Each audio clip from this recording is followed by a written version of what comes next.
안녕하세요. 저는 40대 중반에 들어서고 있는 평범한 아줌마네요. 가을에 여러분들 즐겨 듣는 노래가 혹시 있으신가요? 저는 나훈아 팬이어서 나훈아의 친정엄마라는 노래를 참 좋아하는데요. 그 노래만 들으면 왜 이렇게 눈물이 나는지 모르겠어요. 여러분들도 혹시 그런 노래가 있으신가요? 있으시다면 함께 공유해보면 좋을 것 같다는 생각도 하네요. 이 아줌마가 즐겨 듣는 사연 프로그램에 저의 이야기가 문득 생각이 나 이렇게 한 글자 한 글자 타자로 치고 있네요. 워낙 컴퓨터도 못하고 말솜씨가 없어 답답하실 수도 있지만 그래도 열심히 한번 제 사연을 소개해 보도록 하겠습니다. 저는 어릴 때부터 아빠가 일찍 돌아가시고 엄마랑 저 오빠 이렇게 세 식구가 살았습니다. 요복했던 저희 집은 아빠가 돌아가시자마자 가세가 확 기울어서 엄마가 일을 하며 오빠와 저를 책임지셔야 했습니다.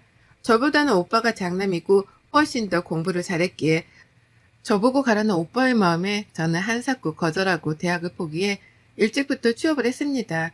오빠는 다행히도 서울의 좋은 대학에 붙어 엄마와 저의 자랑이기도 했지요. 그렇게 오빠가 군대를 가고 저랑 엄마랑 둘이 살게 되면서 지금 생각해보면 이때가 가장 행복했었다는 생각이 들기도 합니다. 둘이 사니 제가 벌어오는 돈만으로 풍족하진 않지만 먹고 싶은 걸 먹을 수 있고 엄마와 주말에는 가끔씩 여행도 다니며 오빠는 결혼해야 되겠지만 저는 엄마랑 살아야겠다는 다짐을 하기도 하였습니다. 그러다 저는 사귀던 남자친구와 원치 않는 임신을 했네요. 그때만 해도 지금처럼 혼전 임신이 많이 없었기에 지우려고도 생각했지만 엄마는 그러는 거 아니라고 하면서 엄마가 도와줄 테니 꼭 낳으라고 용기를 주셨으며 시댁에서는 잘난 아들 아껴 막는다며 반대를 참 많이도 하셨지요. 저희 집에 찾아와서 아이를 지우라고 난리도 치고 그때마다 울면서 이렇게까지 결혼을 해야 하나 싶기도 했습니다. 하지만 뱃속에 우리 아이를 생각하며 그런 시댁이어도 아빠 없는 자식을 만들지 말자라는 생각으로 결혼을 했고 번갯불 콩고 먹듯이 결혼식을 올리고 시댁에서 얻어준 작은 신축 빌라에서 신혼살림을 시작했습니다. 남편은 저와 다르게 좋은 대학 나와 유학까지 결정되어 있었지만 아기가 생기는 바람에 대학교를 졸업하자마자 취업을 해야 하는 상황이었지만 시댁에서 남편이 공무원 시험을 꼭 봐야 한다면서 생활비를 줄 테니 남편 공부하는데 방해하지 말라고 하더군요. 저는 임신기간 내내 먹고 싶은 음식도 제대로 먹지 못하고 잠 한 번 푹 자지 못했습니다. 아침마다 전화 오는 시어머니에 남편 아침 챙겨줬니?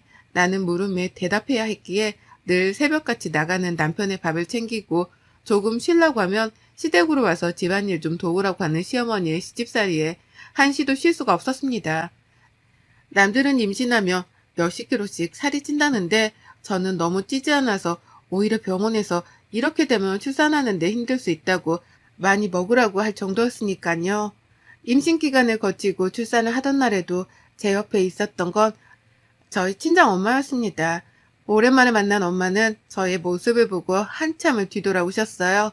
너무 말라버린 제 모습이 안쓰러워 집에서 바리바리 미역국이랑 반찬을 싸와 출산하던 날 그 미역국을 먹으면서 울었던 생각이 나네요.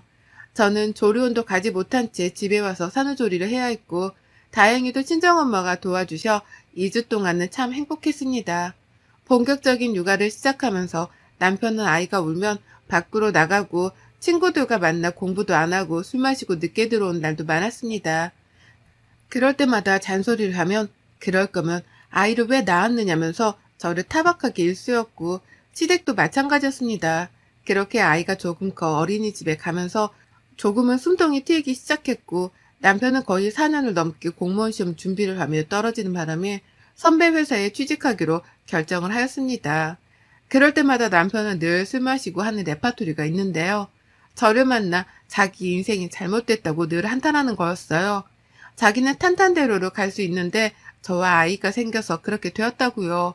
그런 말을 들을 때마다 지금은 아이가 아직 어려 잘 이해하지 못하겠지만 더 커서 이런 말을 들을 때 얼마나 마음이 아플까 싶어 밤에는 숨지게 운 적도 많았습니다. 남편은 회사에 다니기 시작하면서부터 외박이 잦았고 그런 날에는 아이와 저 둘이 집에 늘 있었습니다. 오랜만에 친정이라도 가려고 하면 시어머니는 어딜 친정을 가냐며 저를 못 가게 하곤 하셨습니다. 그렇게 철정 없는 감옥살이를 하던 어느 날 시댁에 저번에 두고 왔던 아이 물건이 생각나 시어머니께 전화를 드렸지만 받지 않기에 필요한 물건이라 빠르게 시댁으로 갔습니다. 띵동 누르고 기다리는데 시어머니가 나오더군요. 당황한 얼굴로 저를 보시더니 이 밤에 무슨 일이냐며 아이 데리고 왜 밤에 돌아다니냐며 타박을 하시더라고요. 저는 아이 물건을 두고 갔는데 필요해 왔다 말씀드리고 들어가려는데 지금 집에 손님들이 와 있다고 다음에 와서 가져가라고 하시더군요. 지금 필요한 거다. 그럼 그것만 가지고 가겠다 하니 갑자기 저에게 이런 말씀을 하시더군요. 지금 들어와봤자 좋을 게 없을 텐데 그럼 들어오던가 라고요. 그래서 그게 무슨 말인가 싶어서 신발을 벗고 들어가 아이 물건을 찾는데 손님 몇 명과 저희 엄마가 주방에서 설거지를 하고 계시는 거예요. 너무 놀라 엄마! 라고 부르니 엄마가 갑자기 너무 깜짝 놀라서 그릇까지 놓치셨더라고요. 왜 여기에 있어? 나한테 말도 없이 우리 시댁에 왜? 라고 물으니 엄마는 아무 말도 못하고 있고 시어머니는 저에게 코웃음을 치며 말하더군요. 아, 내가 저번에 너네 집에서 사돈 요리 먹어보니 너무 맛있더라고. 그래서 집에서 요새 쉬신다길래 우리 집에서 가끔씩 요리해주면 어떨까 싶어서 돈도 넉넉하게 드린다고 했고 뭐 서로 좋잖아? 나는 맛있는 음식 먹어서 좋고 사돈은 돈 벌어서 좋고 얘 원래 남의 집 살림보다 가족 살림이 낫잖니? 라고요. 엄마는 시댁에 한 달 전부터 와서 파출부를 하고 있었고 그런 사실은 저는 아무것도 모르고 있었습니다. 남편도 아냐고 물으니 당연히 안다고 내가 말없이 그랬겠냐고 하시더라고요. 돈도 다른 것보다 넉넉하게 주는데 뭐가 문제냐면서 오히려 시어른한테 대든다고 저에게 몰아붙이는 시어머니 얼굴을 보는데 식탁 위에 있던 맥주잔을 들어 그대로 시어머니에게 뿌렸습니다. 아무리 내가 하찮더라도 그래도 사돈되는 분에게 자기 살림을 시키다니요. 그것도 남편이 알고 있다는 사실 자체가 저에게는 여기에 있을 이유가 없더군요. 그렇게 맥주를 뿌리니 시어머니는 소리치면서 제 뺨을 짝하니 때리며 얘가 어디서 근본 없는 게 들어와가지고 애기 생겼다고 파줬더니 어디서 너 배운 교육이니? 너네 엄마한테 그렇게 배웠니? 하기야 너나 네 엄마나 수준이 알만하다. 내가 돈을 안 줬니 뭐랬니? 그냥 니네 엄마 음식 잘하고 일 구한다길래 우리 집에서 일해보라고 한 것뿐이고 너한테도 말할까 했지만 우리 아들이 말하지 말래서 안 했다. 근데 어디서 지금 그딴 행동을 해? 미쳤어? 라고요. 지금 저랑 저희 엄마한테 이렇게 하신 거 나중에 두고두고 후회하실 거예요. 나는 말 한마디를 하고 저는 곧장 집으로 달려갔습니다. 제 짐을 몽땅 캐리어에 있는 대로 아이 짐과 제 짐을 꾸겨놓고 나가려는데 남편이 들어오더군요. 너 니네 집에서 우리 엄마 일하는 거 알았어? 나도 며칠 전에 알았어. 아는데 왜 안 말리고 나한테 말도 안 했어? 뭐하러 말해. 나도 장모님한테 하지 말라고 했는데 괜찮다고 사돈댁 도와주면 우리 딸이 이쁨 받고 좋지 않겠냐면서 그러시는데 내가 그럼 뭐라고 말해? 지금 그것 때문에 집 나가려고 짐을 싼 거야? 너도 참 너다. 입장 바꿔서 니네 엄마가 우리 집에서 식모하면 좋겠냐? 야, 말이 되는 소리를 해. 우리 엄마랑 니네 엄마랑 급이 다르잖아. 아니지. 우리 집이랑 니네 집이랑 급이 다르지. 니네 집에서 잘난 거 니네 오빠밖에 없지 않냐? 근데 그 오빠 지금 뭐하고 있어? 유학 가서 매달 돈이나 축내고 있지 뭐. 너 더 이상 나랑 우리 애기 찾지 마. 네가 말한 대로 네 앞에서 사라져 줄 테니 너랑 니네 엄마 얼마나 잘 사는지 두고 보자. 아이고, 그러면 내가 무서워서 제발 가지 말라고 하게? 제발 나는 네가 네 발로 나가기를 바랬어. 나가서 좋은 사람 만나 살아? 양육권, 친권 다 포기할 테니. 그 뒤로 양육권, 친권 포기각서 위조를 받고 양육비 없이 이혼을 했습니다. 처음에 이혼하고 나서는 어떻게 살아야 할지 막막했습니다. 당장 가진 돈도 없었고 아이도 어렸고요. 그러다 엄마가 저에게 통장 하나를 건네주셨습니다. 그 통장에는 아빠가 돌아가셨을 때 엄마가 우리가 없더라도 잘 살 수 있도록 노후자금이 들어가 있는 통장이었는데요. 이걸로 저에게 하고 싶은 거 하면서 살라고 건네주더라고요. 어떻게 이걸 쓰냐고 펑펑 울었지만 엄마는 제가 행복한 게 가장 행복하다면서 뭐라도 시작하라면서 건네준 통장으로 엄마와 저는 조그마한 한식집을 냈습니다. 처음에는 동네에 있는 상가에서 아침, 점심 장사를 시작하면서 단골들이 생기게 되고 엄마의 음식을 좋아하는 손님들이 점점 늘어나면서 저희는 그렇게 조금씩 매장을 늘려갔습니다. 그러다 한정식 전문점을 차리게 되었고 지금은 3개 정도 운영을 하고 있는 상태입니다.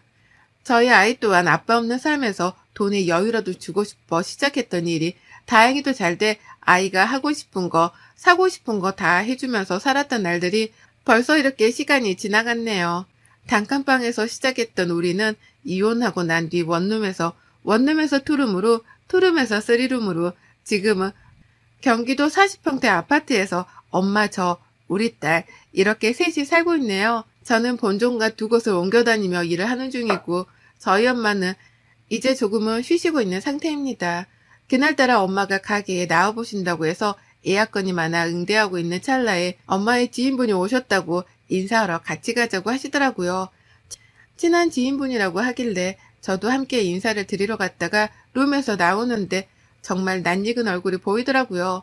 단 한 번도 잊지 않았던 얼굴인 바로 전 시어머니였어요.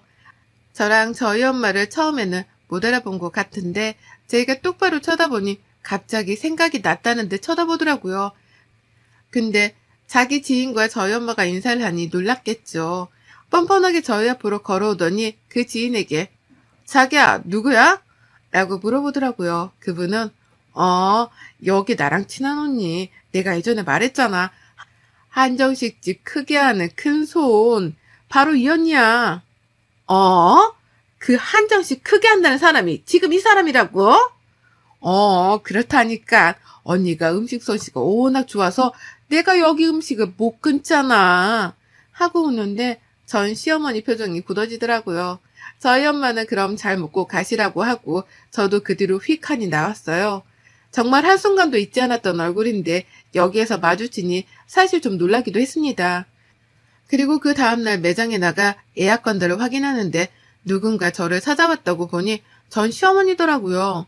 참 웃기죠. 잠깐 이야기하자는 말에 조용히 룸으로 들어가 대화를 했습니다. 무슨 일이세요? 우리의 손녀 잘 지냈지? 네? 손녀요? 무슨 말씀이세요?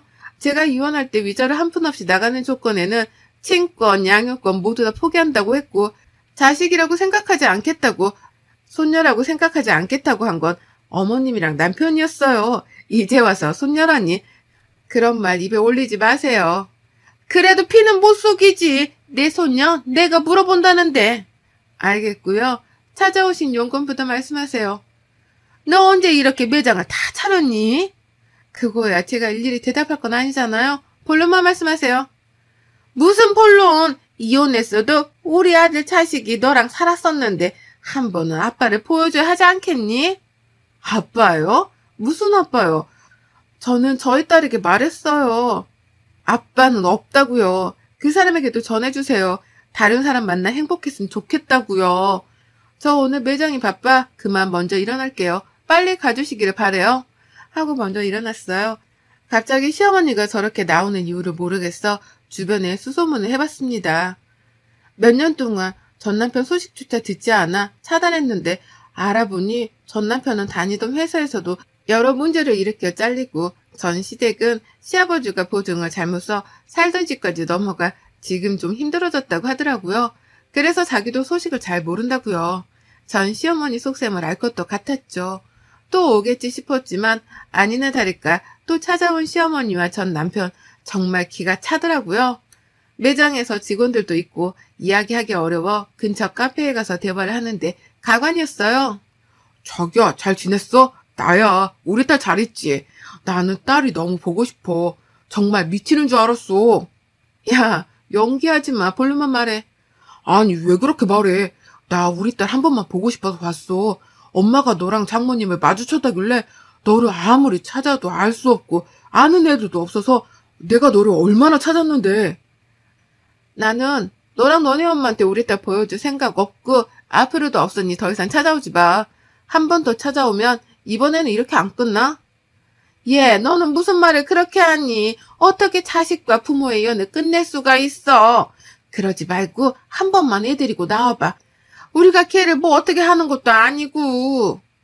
제가 지금 그쪽들 속셈 뻔히 모르는 거 아닌 거 아는데 연기를 하시려면 좀 제대로 하세요. 너무 심하잖아요? 무슨 연기를 말하는 거니? 지금 제가 돈 좀 버는 것 같으니 저에게서 뭐라도 떨어질까 이러시는 것 같은데 착각하지 마세요. 우리 딸은 그쪽도 만날 일 없으니 계속 찾아오셔도 소용없어요. 하고 일어나서 나갔는데 시댁에서 당했던 그 악몽들이 떠올랐습니다. 잊고 살았다고 생각했는데 가장 힘들었던 때 그 사람들을 만나니까 정말 힘들었습니다. 내가 우리 딸도 아빠가 보고 싶은데 나 때문에 그러는 건가 싶기도 했어요. 그렇게 고민하고 나서 엄마에게 물어봤어요. 과연 아빠가 있다는 걸 말해주는 게 나을지요. 엄마는 그래도 아빠가 있다는 건 말해주는 게 어떻겠냐고 하시더라고요. 딸에게 잘 설명한 뒤 전 남편과 전 시모를 딸에게 이야기해주기로 마음을 먹었습니다. 그렇게 처음 만난 아빠를 보니 딸은 어색해 하더군요. 얘기야, 할머니야. 할머니가 얼마나 우리 손녀가 보고 싶던지. 우리 딸, 아빠야. 아빠가 우리 딸이 너무 보고 싶었어. 셋이 만나는 동안 저는 딴자리에 앉아 생각에 잠겼습니다. 이제 집에 가려고 이야기하는 순간 갑자기 저보고 오늘 우리 집에 가서 같이 있으면 어떻겠냐 하더군요. 딸이 어떻게 사는지 궁금하다고요. 저희 딸도 자기 방을 아빠랑 할머니께 보여주고 싶다 하도 말하니 엄마가 친구들이랑 여행에 가셔서 그럼 잠깐만 들어갔다 가라고 말한 후 집으로 갔습니다. 집으로 가니 자기네 집인 마냥 곳곳을 살피더군요.